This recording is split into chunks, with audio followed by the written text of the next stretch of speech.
اعوذ باللہ من الشیطان الرجیم بسم اللہ الرحمن الرحیم وَإِنْ خِفْتُمْ شِقَاقَ بَيْنِهِمَا فَابْعَثُوا حَكَمًا مِّنْ أَهْلِهِ وَحَكَمًا مِّنْ أَهْلِهَا إِنْ يُرِيدَا إِصْلَاحًا يُوَفِّقِ اللَّهُ بَيْنَهُمَا إِنَّ اللَّهَ كَانَ عَلِيمًا خَبِيرًا صدق اللہ العظیم۔ اس سے پہلی آیت کریمہ میں اس بات کا ذکر تھا کہ اگر کوئی عورت بد دماغ ہے اور خاوند کے سامنے اکڑ جاتی ہے اور اس کی صحیح بات بھی ماننے کے لیے تیار نہیں ہوتی تو اس کے لیے ترتیب وار 3 احکام بیان فرمائے۔ پہلے نمبر پہ تو یہ فرمایا کہ اس کو واعظ و نصیحت کرو، سمجھاؤ، اور اگر واعظ و نصیحت کرنے سے اور سمجھانے سے بھی وہ سمجھتی نہیں ہے تو پھر اپنا بستر اس سے الگ کر دو، اس کے نزدیک نہ جاؤ، کچھ دن دیکھو کہ شاید اس طرح اس کو احساس ہو جائے اور وہ کچھ سمجھ جائے۔ اگر اس طرح بھی اس کا دماغ درست نہ ہو تو پھر تادیباً اس کو مارو۔ آگے فرمایا کہ اگر ان تینوں سزاؤں سے بھی اس کی اصلاح نہ ہو تو پھر کیا کرنا چاہیے؟ وَإِنْ خِفْتُمْ شِقَاقَ بَيْنِهِمَا، اور اگر اے وارثوں اور رشتہ داروں تمہیں خوف ہو شقاق بینہما، میاں بیوی کے درمیان اختلاف کا، کہ ان کا اختلاف اس حد تک پہنچ گیا ہے کہ اصلاح کی کوئی صورت ہی نہیں ہے، تو فرمایا فَابْعَثُوا، پس بھیجو تم، یعنی مقرر کرو، حکمم، ایک منصف، اور ثالث من اہلہ، خاوند کی برادری سے، وحکمم، اور ایک منصف اور ثالث من اہلیہ، بیوی کی برادری سے۔ مطلب یہ ہے کہ جب میاں بیوی کے درمیان معاملہ انتہائی کشیدہ ہو جائے اور صلح کی کوئی صورت نظر نہ آئے تو ایک آدمی خاوند کی برادری سے مقرر کیا جائے اور ایک آدمی عورت کی برادری سے متعین کیا جائے، بیوی کی برادری سے، کیونکہ خاوند کی طبیعت اور خاوند کے مزاج کو جو اس کی برادری کا آدمی ہوگا وہ جانتا ہوگا، اور ایک آدمی جو ہے وہ اس کی بیوی کی برادری سے ہو کہ جو اس کی بیوی کی برادری سے ہوگا جو آدمی، وہ اس کی طبیعت اور اس کے مزاج کو سمجھتا ہوگا، واقف ہوگا۔ اب دونوں ثالث سر جوڑ کر بیٹھ جائیں گے، دونوں کی باتیں سنیں گے، غور و فکر کریں گے، نزاع کی وجہ تلاش کریں گے، ان کے درمیان اختلاف اور یہ نزاع کیوں پیدا ہوا ہے اس بات کو کھوجیں گے۔ تو اللہ تعالیٰ فرماتے ہیں ان یریدا اصلاحا یوفق اللہ بینہما، اگر وہ دونوں ثالث ارادہ کریں گے اصلاح کا تو یوفق اللہ بینہما، اللہ تعالیٰ ان کے درمیان موافقت پیدا کر دے گا۔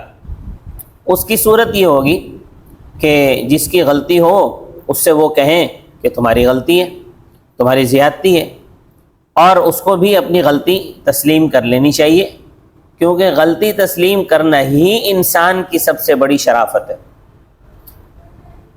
اپنی غلطی کو نہ ماننا یہ ابلیس کا طریقہ ہے۔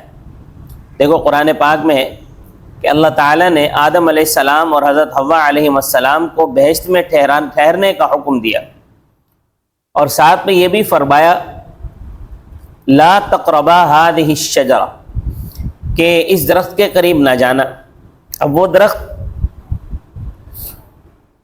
جس چیز کا بھی تھا، اس میں مختلف روایات ہیں، لیکن مشہور یہ ہے کہ وہ گندم کا درخت تھا۔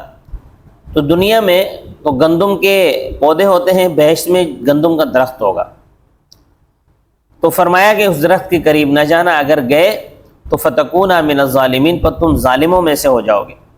لیکن ان سے غلطی ہو گئی، وہ بھی صرف اتنی کہ اس کو چکھا، تو ان کے اس چکھنے سے اللہ تعالیٰ ناراض ہو گئے۔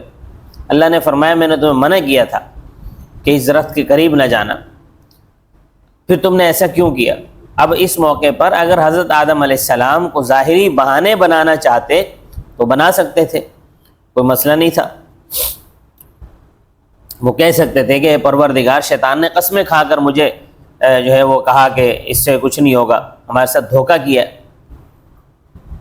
مگر آدم علیہ السلام سمجھدار تھے، سمجھ گئے کہ جتنے بھی چکر کاٹیں، جتنا بھی بات کو گھمائیں، آخر کار تو غلطی ہوئی ہے۔ تو اس لیے بہتر یہی ہے کہ غلطی کو تسلیم کر لیا جائے۔ اس لیے آدم علیہ السلام نے غیر مشروط طور پر فرمایا ربنا ظلمنا انفسنا، اے ہمارے رب ہم نے اپنی جانوں پر ظلم کیا ہے، وَإِن لَّمْ تَغْفِرْ لَنَا وَتَرْحَمْنَا، اگر آپ نے ہمیں معاف نہ کیا اور ہم پر رحم نہ کیا، لَنَكُونَنَّ مِنَ الْخَاسِرِينَ، ہم ضرور ہو جائیں گے خسارہ پانے والوں میں سے۔ معافی مانگی، غلطی کا اقرار کیا، یہ آدم کی صفت ہے کہ غلطی کا اقرار کر لینا اور معافی مانگ لینا۔ اور دوسری طرف دیکھو کہ اللہ تعالیٰ نے ابلیس سے پوچھا کہ اے ابلیس، میں نے تجھے حکم دیا تھا کہ آدم کو سجدہ کر، تو نے سجدہ کیوں نہ کیا؟ تو شیطان کہنے لگا انا خیر من، میں تو اس سے بہتر ہوں، خلقتنی من نار، مجھے تو نے آگ سے پیدا فرمایا، وخلقتہ من طین، اور اس کو تو نے مٹی سے پیدا فرمایا، تو میں اس کو کیوں سجدہ کروں؟ تو شیطان دیکھو اکڑ گیا۔ شیطان کا کام ہے اکڑنا غلطی پر، اور آدم کا کام ہے کہ غلطی کو تسلیم کرنا اور اس پر جھک جانا۔ حضرت آدم علیہ السلام نے غیر مشروط طور پر کہا کہ اے پروردگار مجھ سے غلطی ہوئی ہے، مجھے معاف فرما دے۔ اللہ تعالیٰ نے بھی رجوع فرمایا اور معاف فرما دیا۔ تو سارے فساد کی جڑ جو ہے وہ انا ہے، کہ جب انا آ جاتی ہے، انا کا مطلب یہ ہے کہ میں بھی کچھ ہوں۔ اب جب آدمی یہ سوچنے لگ جائے کہ میں بھی کچھ ہوں، تو پھر اس سے جو غلطی ہوتی ہے وہ اس کو اپنی غلطی محسوس نہیں ہوتی۔ تو وہ اپنی غلطی، جب اس کو غلطی محسوس ہی نہیں ہوتی تو اپنی غلطی تسلیم ہی نہیں کرتا،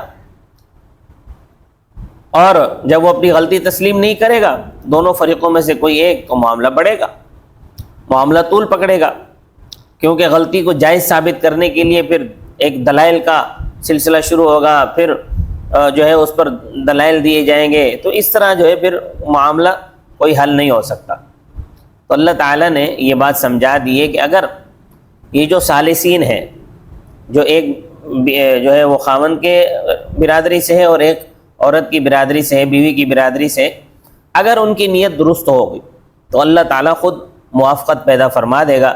ان اللہ کان علیما خبیرا، بے شک اللہ تعالیٰ جاننے والا خبردار ہے۔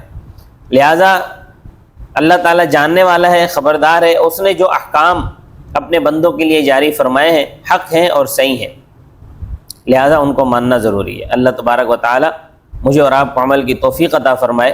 وما علینا الا البلاغ المبین۔